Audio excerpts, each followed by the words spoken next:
साधारण 8:30-9च्या दरम्यान आम्ही मामाकडे एका दिवसाच्या सुट्टीला जायला निघालो. मन धावत पळत बालपणात गेलं. ते दिवस वेगळेच होते नाही. काय ते गोड दिवस, त्या गोड आठवणी होत्या. मामाच्या गावाला जायची मजाच वेगळी असायची. महिन्याची उन्हाळी सुट्टी, दिवाळ सण, मजा यायची. पण दिवस बदलले तरी प्रेम अजूनही तितकंच आहे. आम्ही मोठे झालो आहे, पण मामा मामीची मुलं बालपणात आहेत. तुम्ही आमच्याकडे आज राहणार का? अशा गोड प्रश्नांनी आपलंसं करतात. हो म्हटल्यावर आनंदी होतात.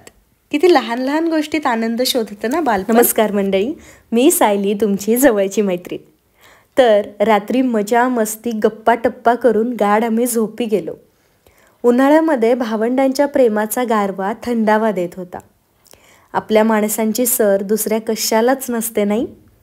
समाधान, प्रेम, आनंद या सगळ्यासोबत सकाळ झाली आणि दिवसाला सुरुवात झाली.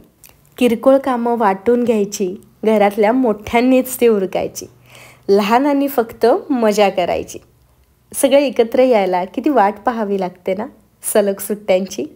1-2 दिवसांचा आनंद महिनाभर पुरतो. एकत्र यायचं, जुने दिवस आठवायचे, हसायचं, नव्या आठवणी गोळा करायच्या. यात सुख आहे ना.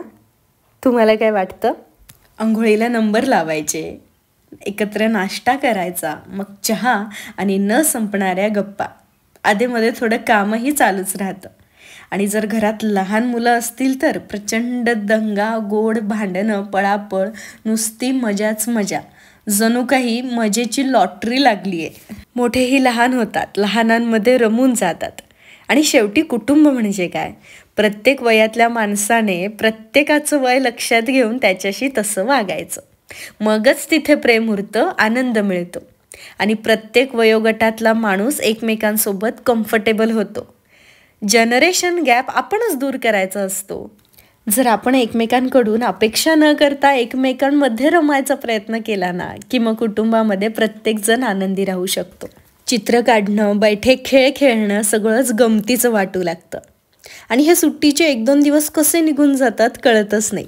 दुपारच्या वेळेला एखादा सिनेमा बघायचा, गाणी ऐकायची, गप्पा करत बसायचं, छोटे मोठे खेळ खेळायचे, दंगा घालायचा, काहीतरी छान छान खाऊ करून प्यायचा, सरबत करून प्यायचं. सगळं किती छान आणि मजेचं असतं नाही. लहान मुलं जगायला शिकवतात, आनंद देतात. आणि तुम्हाला माहिती आहे, जेव्हा ना आपण लहान मुलांसोबत खेळत असतो किंवा लहान मुलांसोबत वेळ घालवत असतो, त्यावेळेला फक्त आणि फक्त आपण प्रेझेंटमध्ये असतो. आपण भविष्याचा विचार करत नाही किंवा भूतकाळामध्ये रमत नाही.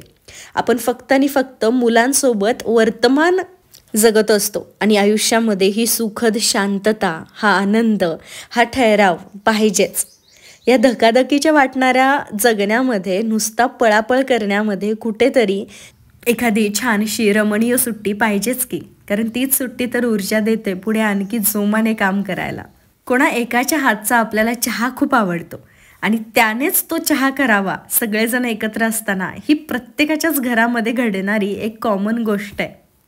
मस्त संध्याकाळचा चहा आणि बागेमध्ये फेरफटका. काय लागतं बरं माणसाला आनंदी व्हायला? मस्त समोर दिसणारं सूर्यास्त आणि तुम्हाला माहिती आहे हे चाफ्याचं झाड. मी पूर्वी या झाडाची मस्त फुलं काढायचे आणि आम्ही सगळेजण इथे शेजारीच एक शिवमंदिर आहे, त्या मंदिरामध्ये जाऊन पूजा करायचो. खूप मजा यायची. त्यावेळेला लॉकडाऊन होतं, आम्ही सगळेजण सारखे एकत्र असायचो.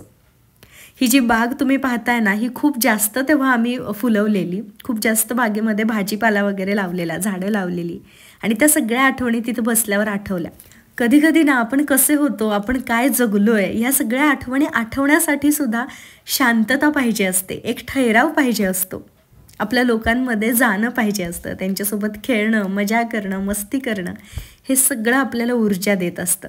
सायकल फिरवायला जायचं म्हणल्यावर मुलांना इतका आनंद होतो की काय सांगायचं.